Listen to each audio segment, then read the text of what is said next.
Assalamualaikum warahmatullahi wabarakatuh. Hai teman-teman, kami dari kelompok 7 akan mempresentasikan hasil makalah kami tentang pembelajaran pendidikan agama Islam bagi anak tunanetra. Sebelumnya, perkenalkan dulu, saya Istiqlalilatul Mukarramah. Di sini saya sebagai narasumber pertama dan juga moderator. Kemudian ada teman saya, Mbak Nurul Marifah, sebagai narasumber kedua. Oke, pada makalah ini akan ada 6 hal yang kami bahas. Yang pertama yaitu tentang pengertian tunanetra, yang kedua tentang karakteristik anak tunanetra, yang ketiga tentang klasifikasi tunanetra, yang keempat tentang faktor penyebab tunanetra, yang kelima penanganan bagi anak tunanetra, dan yang keenam adalah pembelajaran PAI bagi anak tunanetra. Sebelumnya pasti teman-teman semua sudah tidak asing lagi dengan istilah tunanetra. Jadi kalau orang awam biasanya menyebut dengan buta atau kebutaan. Jadi tunanetra itu adalah sebuah kondisi di mana seseorang memiliki keterbatasan dalam hal penglihatan, atau yang orang-orang sebut biasa dengan kebutaan. Anak tunanetra memiliki hak yang sama dalam memperoleh pendidikan seperti halnya anak normal, karena semua anak di Indonesia khususnya berhak untuk mendapatkan pendidikan yang sama. Begitu juga dengan pendidikan agama Islam. Semua anak berhak untuk mendapatkan pendidikan agama Islam, termasuk juga tunanetra. Jadi tidak hanya anak normal saja yang berhak untuk mempelajari agama Islam, namun anak tunanetra juga memiliki kesempatan yang sama untuk mempelajari pendidikan agama Islam. Hal itu juga sesuai dengan firman Allah yang bahwasanya manusia itu sama, yang membedakan hanyalah tingkat ketakwaannya, bukan pada fisiknya. Oke teman-teman, kita langsung saja pada materi yang pertama, yaitu tentang pengertian tunanetra.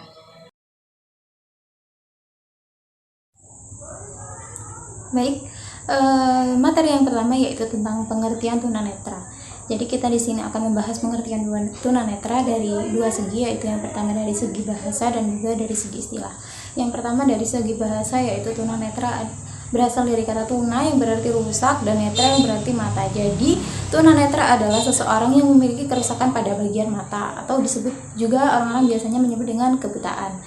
Kemudian secara istilah, tunanetra adalah berkurangnya fungsi atau ketidakfungsian indera penglihatan seseorang untuk melihat bayangan benda dalam aktivitas sehari-hari, sehingga membutuhkan pendidikan khusus guna mendukung aktivitas belajarnya.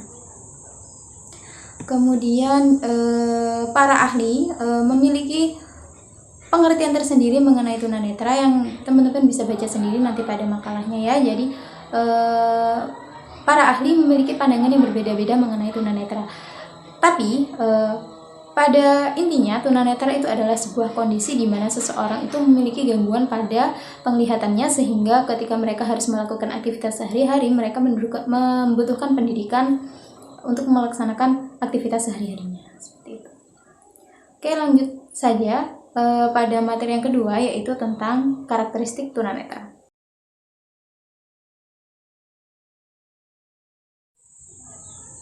Oke, materi yang kedua yaitu tentang karakteristik tunanetra. Jadi kalau teman-teman tahu sendiri bahwa karakteristik itu adalah bisa kita katakan sebagai sebuah ciri yang membedakan orang satu dengan orang yang lain. Jadi anak tunanetra itu juga memiliki ciri khas yang berbeda dari anak yang lain, atau memiliki karakteristik yang berbeda dari anak normal. Oke, karakteristik anak tunanetra di sini ada beberapa karakteristik ya. Yang pertama yaitu tentang rasa curiga pada orang lain. Pada umumnya anak tunanetra itu di dalam lingkungannya pastinya mendapatkan perilaku yang tidak sama dengan orang lain, sehingga mereka mudah tersakiti. Ketika mereka berhadapan dengan orang lain, mereka akan mudah merasa curiga bahwa orang lain itu akan menyakiti diri mereka, sehingga mereka akan merasa mudah curiga pada orang lain. Yang kedua yaitu perasaan mudah tersinggung. Karena perlakuan yang tidak sama ini, tidak adil ini, sehingga mereka mudah tersentuh hatinya dan mereka mudah tersinggung. Karakteristik yang ketiga yaitu ketergantungan yang berlebihan. Sikap ini berasal dari dua faktor, ada faktor internal dan faktor eksternal. Faktor internal yaitu faktor yang berasal dari dalam diri anak tunanetra itu sendiri, seperti tidak mau berusaha untuk mengatasi masalahnya sendiri. Sedangkan faktor eksternal atau yaitu faktor yang berasal dari luar diri anak tunanetra, seperti adanya rasa kasihan dan perlindungan yang berlebihan dari orang di sekitarnya. Karakteristik yang keempat yaitu blindisme. Mungkin ini masih asing di telinga teman-teman semua. Jadi blindisme itu adalah suatu gerakan-gerakan yang dilakukan oleh anak tunanetra di luar kesadaran mereka dan terjadi secara berulang-ulang. Kemudian karakteristik yang kelima yaitu rasa rendah diri. Anak tunanetra itu pastinya di lingkungannya merasa diabaikan oleh orang-orang di sekitarnya. Hal inilah yang menimbulkan rasa rendah diri pada diri mereka. Jadi anak-anak tunanetra itu akan merasa tidak bisa melakukan apapun dan juga tidak berguna bagi orang lain. Kemudian karakteristik yang keenam yaitu tangan ke depan dan badan agak membungkuk. Kenapa demikian? Karena mereka melindungi badan mereka. Misalkan ada anak tunanetra jalan, kemudian mereka akan sedikit membungkuk dengan meraba-raba apa yang ada di sekitar mereka. Jadi tidak sampai melukai diri mereka. Kemudian yang karakteristik yang ketujuh yaitu suka melamun. Tidak berfungsinya penglihatan mereka menyebabkan anak tunanetra tidak bisa mengamati lingkungan di sekitarnya. Hal inilah yang menyebabkan mereka sering melamun. Kemudian yang kedelapan, fantasi yang kuat untuk mengingat suatu objek. Jadi karena akibat sering melamun tadi akan menimbulkan fantasi tentang bentuk objek yang pernah diperhatikan melalui rabaannya. Jadi karena mereka tidak bisa melihat seperti kita, jadi mereka menggunakan indera perabanya untuk bisa menangkap bentuk benda ini seperti apa, kemudian difantasikan oleh otak mereka. Kemudian karakteristik yang ke-9 yaitu berpikir kritis. Anak-anak tunanetra berpikir kritis untuk menarik kesimpulan yang mengedepankan sensasi, persepsi, dan ingatan, berpikir menggunakan lambang. Kemudian karakteristik yang terakhir, yang ke-10 yaitu pemberani. Kekurangan dalam hal penglihatan menuntut tunanetra untuk berani, karena jika mereka tidak berani, mereka tidak akan bisa melakukan apa-apa. Langsung saja kita lanjut pada materi yang ketiga yaitu klasifikasi tunanetra.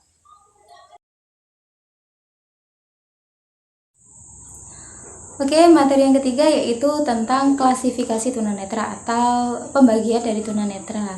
Di sini ada beberapa ahli yang mengungkapkan tentang klasifikasi tunanetra. Yang pertama, menurut Akila dalam bukunya yang berjudul Anak Cacat Bukan Kiamat, tunanetra itu diklasifikasikan menjadi dua kelompok, yaitu buta total dan low vision. Yang pertama, buta total, yaitu kondisi di mana anak itu tidak bisa melihat apapun, objek apapun. Ciri-ciri buta total ini diantaranya secara fisik, mata terlihat juling, sering berkedip, menyipitkan mata, kelopak mata merah, mata infeksi, gerakan mata tak beraturan dan cepat, mata selalu berair, dan pembekakan pada kulit tempat tumbuh bulu mata. Secara perilaku, menggosok mata secara berlebihan, menutup atau melindungi mata sebelah, memiringkan kepala, atau mencondongkan kepala ke depan, sukar membaca atau mengerjakan tugas yang memerlukan penggunaan mata, berkedip lebih banyak, membawa buku ke dekat mata, tidak dapat melihat benda yang agak jauh, menyipitkan mata atau mengerutkan dahi. Pada intinya, buta total itu adalah anak yang tidak bisa melihat sama sekali. Kemudian yang kedua yaitu low vision, yaitu kondisi penglihatan yang apabila melihat suatu objek harus didekatkan atau mata harus dijauhkan dari objek yang dilihatnya. Bisa kita katakan kabur, penglihatannya kabur. Ciri-cirinya yaitu menulis dan membaca dengan jarak yang sangat dekat, hanya dapat membaca huruf yang berukuran besar, mata tampak terlihat putih di tengah mata atau korea, kemudian terlihat berkabut, terlihat tidak menatap lurus ke depan. Jadi banyak sekali ciri-cirinya dari low vision ini. Kemudian derajat Ketunanetraan sendiri berdasarkan distribusinya berada dalam rentangan yang berjenjang, dari yang ringan sampai yang berat. Berat ringannya jenjang ketunanetraan didasarkan kemampuannya untuk melihat bayangan benda. Lebih jelasnya, jenjang kelainan tersebut dikelompokkan sebagai berikut. Yang pertama, orang yang mengalami kelainan penglihatan yang mempunyai kemungkinan dikoreksi dengan penyembuhan, pengobatan, atau alat optik tertentu. Orang yang masuk ke dalam kelompok ini tidak dikategorikan dalam kelompok tunanetra, jadi yang ringan. Kemudian yang kedua, orang yang mengalami kelainan penglihatan meskipun dikoreksi dengan pengobatan atau alat optik tertentu masih mengalami kesulitan dalam penglihatan. Orang yang memiliki kelainan penglihatan dalam kelompok kedua dapat dikategorikan sebagai tunanetra ringan. Jadi yang pertama tadi bukan termasuk tunanetra, yang kedua ini termasuk tunanetra ringan atau lebih dikenal dengan low vision, sebab ia masih bisa membedakan bayangan dengan bantuan alat optik. Kemudian yang ketiga, orang yang mengalami kelainan penglihatan yang tidak dapat dikoreksi atau tidak dapat diobati dengan pengobatan atau alat optik apapun, karena memang tidak mampu lagi memanfaatkan indera penglihatannya. Dalam kehidupan sehari-harinya, ia mengandalkan indera lainnya untuk berkomunikasi seperti pendengaran dan indera peraba. Kelainan penglihatan ini lebih dikenal dengan sebutan buta atau tunanetra berat. Jadi yang dikatakan buta itu adalah mereka yang mengalami tunanetra berat. Kemudian menurut Cruikshank dalam bukunya Muhammad Effendi, jenjang ketunanetraan berdasarkan pengaruh gradasi kelainan penglihatan terdapat aktivitas ingatannya dapat dikelompokkan sebagai berikut. Yang pertama, anak tunanetra total bawaan atau yang diderita sebelum usia 5 tahun. Yang kedua, anak tunanetra total yang diderita setelah usia 5 tahun. Yang ketiga, anak tunanetra sebagian karena faktor bawaan. Yang keempat, anak tunanetra sebagian akibat sesuatu yang didapat kemudian. Yang kelima, anak dapat melihat sebagian karena faktor bawaan. Dan yang keenam, anak dapat melihat sebagian akibat tertentu yang didapat kemudian. Oke, kita lanjut pada pemateri yang kedua, yaitu Mbak Nurul Marifah yang akan membahas tentang faktor penyebab tunanetra, penanganan anak tunanetra, dan pembelajaran PAI bagi anak tunanetra. Untuk Mbak Nurul, waktu dan tempat saya persilahkan. Assalamualaikum warahmatullahi wabarakatuh. Di sini saya akan mempresentasikan sebagai pemateri yang kedua, yaitu tentang faktor penyebab tunanetra. Di sini faktor penyebab tunanetra ada dua faktor. Yang pertama faktor endogen, yang kedua faktor eksogen. Yang pertama faktor endogen. Apa itu yang dimaksud faktor endogen? Faktor endogen penyebabnya bisa dari faktor keturunan, gangguan pasca kehamilan, perkawinan antar keluarga dekat, dan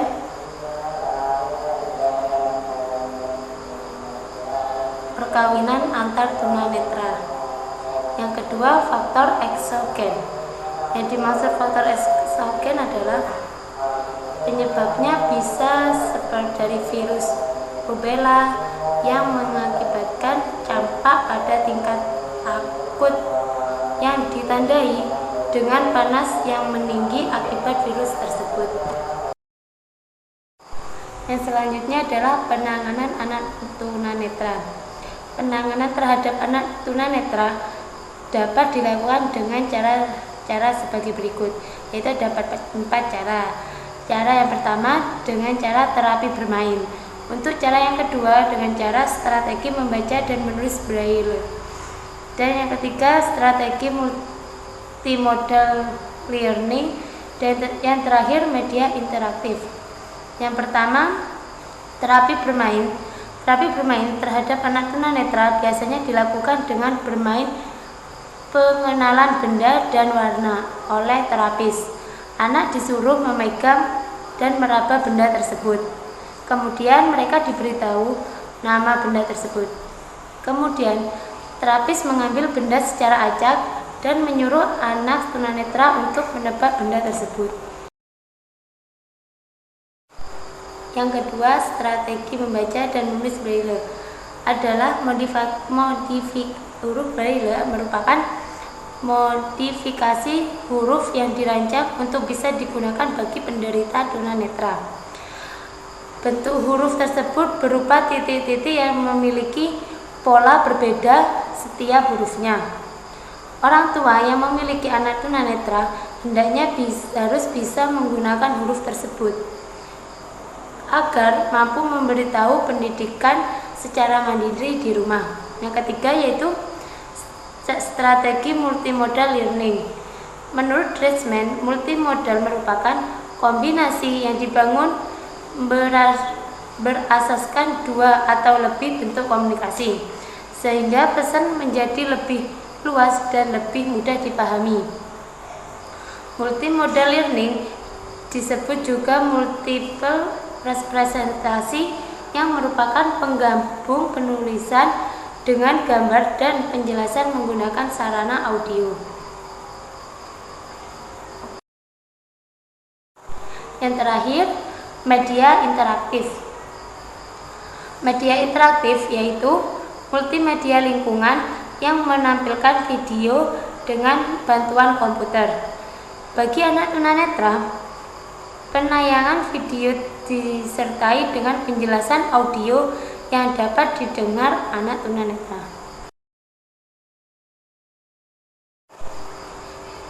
Yang terakhir yaitu pembelajaran pendidikan agama Islam bagi anak tunanetra. Di sini pendidikan bagi anak tunanetra tertentu berbeda dengan pendidikan anak pada umumnya. Pendidikan bagi anak tunanetra harus mengacu pada 4 tahap, yaitu yang pertama, pemberian pengalaman yang bersifat konkret. Yang kedua, pemberian pengalaman yang bersifat mendeskripsikan konsep visual. Yang ketiga, pemberian pembelajaran terpadu antara teori dengan praktek sehingga memiliki konsep yang utuh. Dan yang terakhir, pengalihan fungsi indera dari indera penglihatan menjadi indera peraba atau takwal. Terdapat 4 macam metode pembelajaran yang dapat digunakan dalam pendidikan bagi anak tunanetra, yaitu yang pertama, media individual.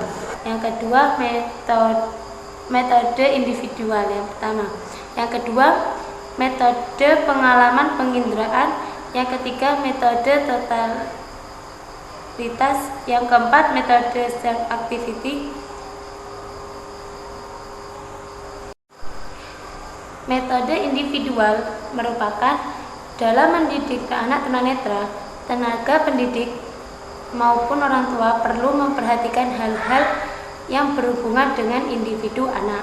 Yang kedua, metode pengalaman penginderaan.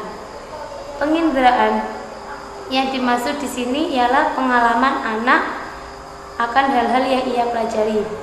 Pengalaman penginderaan ini mendorong anak agar lebih mudah memahami apa yang mereka pelajari. Dan yang ketiga, metode totalitas. Maksudnya ialah menggunakan seluruh fungsi indera yang masih berfungsi pada anak tunanetra dengan baik dalam pelajaran. Yang terakhir, metode self activity. Dalam melakukan kegiatan belajar mengajar, anak-anak tunanetra haruslah aktif dan mandiri. Dalam proses pendidikan, guru hanyalah akan bertindak sebagai fasilitator dan motivator yang mendorong anak untuk mencari informasi dan belajar secara aktif dan mandiri.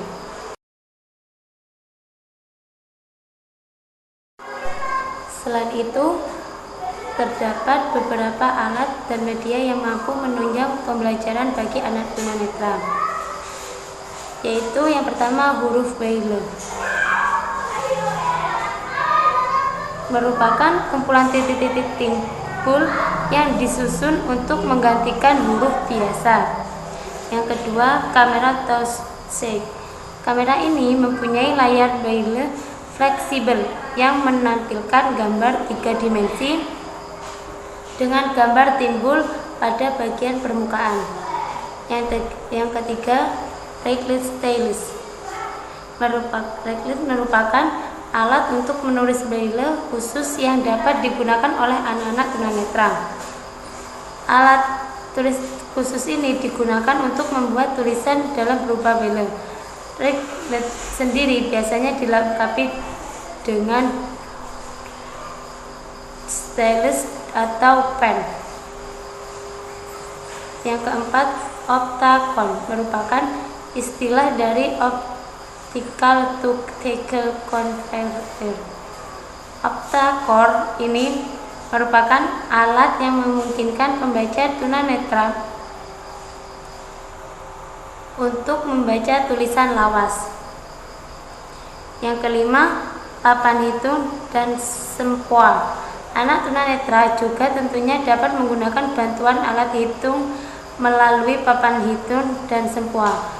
Bulir-bulir yang terdapat pada sempoa memudahkan anak untuk mengikuti pembelajaran matematika. Dan yang terakhir, alat perekam suara. Anak-anak tunanetra lebih mengandalkan kemampuan pendengaran merupakan untuk berinteraksi dan beraktivitas sehari-harinya. Dengan menyimpan informasi dalam bentuk suara, anak dapat dengan mudah mengulang atau menangkap informasi yang mereka terima. Sekian presentasi dari saya kembalikan kepada moderator atau pemateri yang pertama. Baiklah, terima kasih Mbak Nurul atas penjelasannya. Baiklah teman-teman, itu saja mungkin yang dapat kami presentasikan. Kurang lebihnya kami mohon maaf yang sebesar-besarnya. Apabila teman-teman ada yang mau ditanyakan, boleh untuk menuliskan pertanyaannya di komentar pada Google Classroom. Mungkin itu saja dari kami, kurang lebihnya mohon maaf. Assalamualaikum warahmatullahi wabarakatuh.